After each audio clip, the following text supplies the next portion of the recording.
Welcome to the SAFeTY Chronicles, exploring how to keep people and pets safe from the cycle of interpersonal violence. I am your host, Allie Phillips, founder and CEO of Sheltering Animals and Families Together, the SAFeTY Program, a nonprofit organization working with domestic violence shelters to eliminate the pet housing barrier to safety. As the founder, I have led the global movement in helping domestic violence shelters create on-site pet housing while elevating the criminal justice response to how animal abuse links to crimes against people. I am a former prosecuting attorney, internationally recognized legal expert and public speaker, award-winning author, and advocate for protecting vulnerable victims. In this podcast, we will explore how and why animals are harmed in the cycle of family violence and the human-animal bond that keeps victims in harm's way with their pets. Guest speakers and I will share strategies for shelters and professionals working to safeguard survivors, why pet-inclusive sheltering is life-saving, and safety tips for those who need help. None of the content will be graphic. If you are in harm's way, please contact your nearest domestic violence shelter or call the National Domestic Violence Hotline at 1-800-799-7233. Let's get started. Hello, everyone. Welcome back to another episode of the podcast. I have my hot tea this morning, and I want to dive into a topic that is a little uncomfortable, but I think it's really important because chances are at some point in your life, you are going to know someone who is being abused. And if they are being abused and they have children or they have pets, this makes their ability to find safety even more difficult. Okay, so I want to give you some options and some things to think about on how you can help, but yet keep everyone safe in the process. Domestic violence has many variables to it that can influence why a victim stays in an abusive relationship. You know, I hear this all the time when I am out talking in communities, not talking to criminal justice professionals because they know, but it's just talking in communities, talking, in community groups or just to individual people. And they don't understand, why would he or she stay in an abusive relationship? Well, they've not been through it. So they don't understand necessarily all the dynamics that come into play. It's not because they enjoy being abused or they enjoy putting their kids and their pets in harm's way. That is not it. It's not that they are weak or lazy. That's not it. There are a lot of dynamics. I want to go through some of the dynamics so that you fully understand what is happening. Because if you know someone, if you have a friend, a family member, a coworker who is, in your opinion, willingly staying in this relationship, first of all, I want you to understand why they may be staying, why they may not tell you the truth of why they're staying. And then we're going to talk about what you can do to support them and help them through the process. So why do people stay in abusive relationships? Number one, it can involve the victim believing that the abuser just simply needs help and they can offer it. They love them. They can be that person to help them through this difficult time. Number two, they may feel a sense of responsibility, especially if they are married to their abuser, because they may be the only person who truly hasn't left the abuser. The abuser's friends and family and coworkers may have just walked away. So they may feel a sense of responsibility. The third reason is that the abuser may have isolated the victim so that the victim isn't employed. They do not have their own money. They don't have their own resources to leave. They may not have transportation. They may have been isolated from friends or family. They may not even have a safe, unmonitored phone. And there could be even pressure to conform to cultural or religious norms to stay in an abusive relationship. Number four, Domestic violence involves the slow, methodical breaking of the victim's emotional and mental state to comply with the abuser. It's called learned helplessness. This creates a lack of self-esteem. It creates disempowerment, and the victim believes that she or he is likely the cause of the abuse. And so they are doing everything in their power to not cause their abuser to harm them. And number 5, if there are children and pets, this can create a barrier to safety because it makes it more difficult to just simply pack a bag and leave. Okay, preparations need to happen to make sure that it's safe to leave. Domestic violence is about power and control. It's not an anger issue. It's not. Okay. A lot of people think, oh, they're just angry. They need anger management. No. I mean, I remember the times that, I was in the courtroom prosecuting domestic violence cases. And when I got a conviction or a guilty plea and went to sentencing, if the judge ordered anger management, I would stand up and say, okay, that's fine. However, that's not the root of it. It's power and control. Those are different dynamics. Yet too many victims feel that they are doing things to make their abuser angry, and that's not it. Because it's a power and control dynamic, when the victim leaves, especially if they leave with kids or with pets, this threatens the abuser's sense of control. And it can cause the abuser to retaliate and to escalate the abuse. And the victim knows this because domestic violence escalates over time. And especially if the abuser has started emotionally or physically abusing the kids or the pets, it sends a message that if I can do this to the kids or the pets, I can do this to you. So leaving is the most dangerous time for a victim. And that can be very difficult for a lot of people to understand. But I'm glad you're listening to this because now you are more informed and you can be a better help and a better support if you know someone who is in an abusive relationship. So in our last podcast, I talked about the lack of reporting laws regarding domestic violence. And it is because of this dynamic that we do not have the widespread cross-reporting laws like we do for animal abuse, like we do for child abuse. If people outside the abusive home call the police and the victim is not prepared to safely leave, especially with kids and pets, the victim is likely to tell the police, nothing happened. Everything is fine. This bruise that I have, I fell. I walked into something. And then when the police leaves, the abuse will become harsher.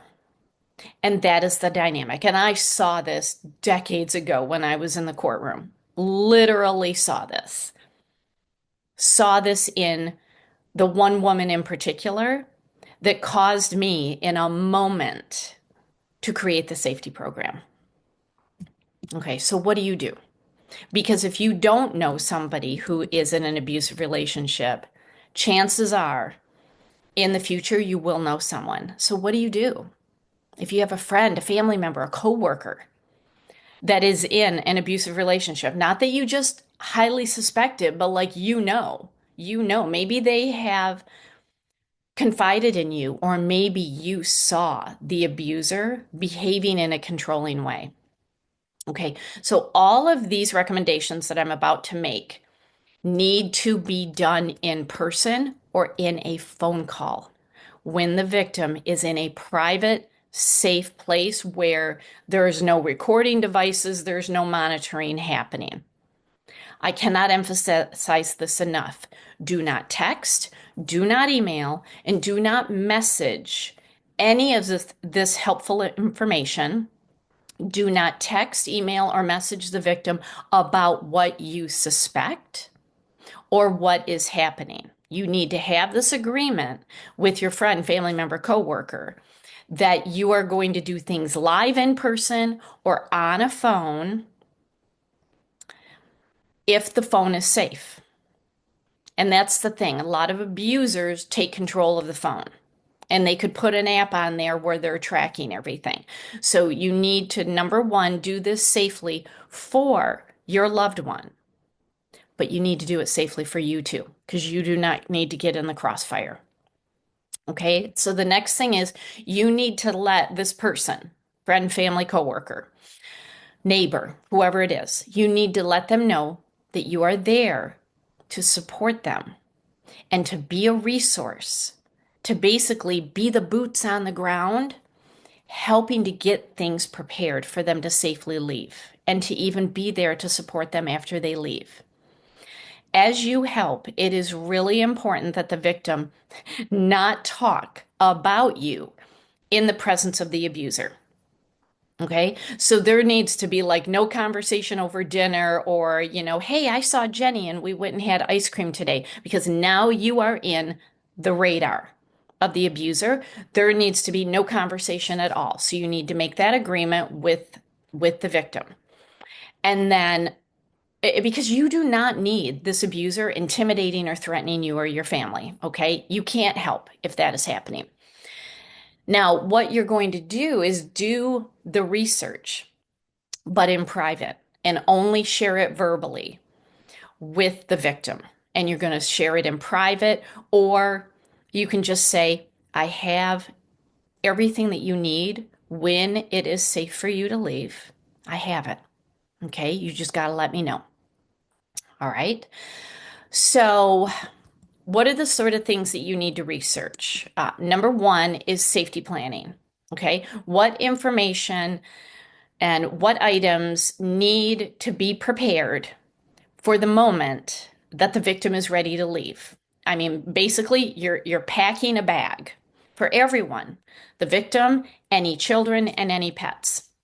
There are a lot of online resources of what to start packing. And on the safety website, there is a resource link that has a pet safety planning document. Okay, you download that and have that information ready. And it's important that this preparation is done safely and that the items are stored in a safe location. So that means it's not going to be stored where the victim and the abuser live. Maybe it's stored with you, or if the victim has a place of employment, it is stored there. Okay. So what you can do is you help get the items. So it may involve buying items so that it's not noticeable that items are going missing from the home. So you need things like clothing, toys. If there's a baby, maybe you need baby bottles. Maybe you need formula. For pets, you're going to need pet items. Litter box, litter, food. The shelter may have that information if you are able to find a pet-friendly shelter. Maybe you need copies of records or non-prescription medication, but you can help to literally start packing what I call the grab and go bags, okay? And store them outside of the victim's house. Now, if you cannot house the victim, friend, family member, neighbor, coworker, if you physically are not able to house them once they leave, it is important that you find a shelter that can. Start making the phone calls. If there are children, you need to let the shelter know. If there are pets, you need to find out if the shelter is pet friendly. You can go to safetyprogram.org and click on our shelter listing, and that is a place to start. But even if your local shelter is not listed on our resource page, ask them, because they may say, while we are not able to take pets on site, we have a pet foster care program. Okay, you need to know that. You do that legwork and find that for them. Okay, you need to find out what is their general availability. Is there a wait list? Are there any restrictions or any requirements before coming into shelter? Let the shelter know how you are helping, and they may have additional resources and assistance to offer. They may have a safety planning sheet that you can work off of. You can get the pet safety planning sheet off of our website. And just know that once the victim is in the shelter system, it opens up a multitude of resources for them. Find out what those resources are. It could be financial assistance, employment assistance, education assistance, child care assistance, pet care assistance. I mean, it can be a lot of different things. Gather all of that up. And then when you have a private, in-person conversation or phone call, a safe phone call with the victim, you can say, hey, I found a shelter. They have all these resources. This is how long you can stay in shelter. Like, you need to let the victim know, we got your back. Okay, we got your back. And this is what is there. All right. Now, here's the thing. If you cannot find a shelter that will take a pet, if the victim has a pet, do the research now. Where a pet can temporarily go while the victim is in shelter. If you do not have a shelter within a decent radius of where you live, and you get to decide that, like, are you able to drive, the victim 3 hours away, 6 hours away, or do you have restrictions? So you need to find this out. Here's the thing. If you are unable to temporarily take a pet or multiple pets, can someone you know take the pet? Here's what I want you to know. Animal shelters are typically full. Animal shelters typically cannot house an unadoptable animal. They don't have the space, they don't have the resources. Plus, it can be very traumatic for a pet to not only lose their home, but to lose their person that they love and to be put in a shelter. And if an animal rescue organization doesn't have the space, and I can tell you honestly, they just don't have space for this. This is something that I have been working on for many years. They don't have the space. This is why I help domestic violence shelters build the space, because the animal community is not set up for this. What you may need to do is find private placement, okay? Because the well-being of the pets in the home could be the number one reason why the victim is staying in the relationship. So this is something you may need to do some footwork on this to really find out, where can the pets go? All right. The next thing you're going to want to do is contact your local court about the process of getting a domestic violence restraining order. The shelter may be able to guide you directly to who has this information. Okay, so that's why you talk to the shelter first. And then this is the next thing to do, to get the paperwork, to have it filled out and ready to go the day that the victim leaves. Okay, you keep the paperwork. The victim isn't going to be laying the paperwork around in the home or even have it in the car or in her purse. Those things are probably being searched by the abuser. Now, most courts generally have walk-in requests. You can walk in with the paperwork, and quite often you can see the judge that day and get the restraining order. Get this prepped and ready to go.